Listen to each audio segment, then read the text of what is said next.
When it comes to foldable phones, Samsung has always been one of the finest, and the Z Fold 4 isn't just an outstanding folding phone. It's also one of the best smartphones on the market right now.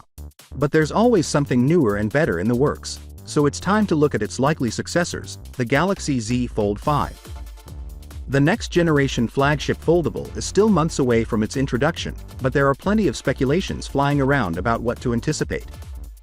I'll tell you all we know about the Galaxy Z Fold 5 in this video. Now that we know that folding phones are the new high-end gadgets and are one area where Samsung has an advantage over its opponent, a Z Fold 5 is all but guaranteed and should make its final official debut later this year.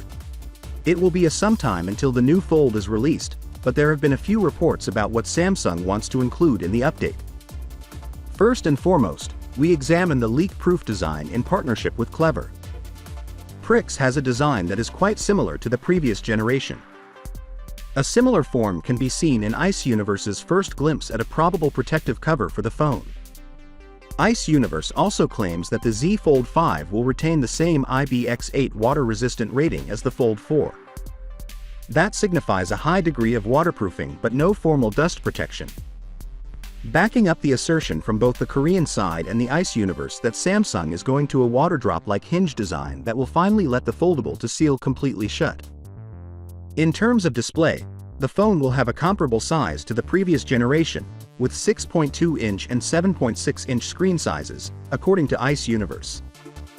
In a long list of league specifications, iGalaxy mentions that the display will have a 120Hz refresh rate, which is previously predicted, but he also mentions that they will be brighter than before and that the exterior display will be covered by Gorilla Glass Vector's 2 protective layer. The phone will be built with the same bespoke version of the Snapdragon 8 and 2 CPU featured in the Galaxy S23 range, which means it will not include the improved 8 Plus Gen 2. Finally, what are your thoughts about it? So with that being said, let me know your thought in the comment below, and if you are new here, please subscribe. Peace out.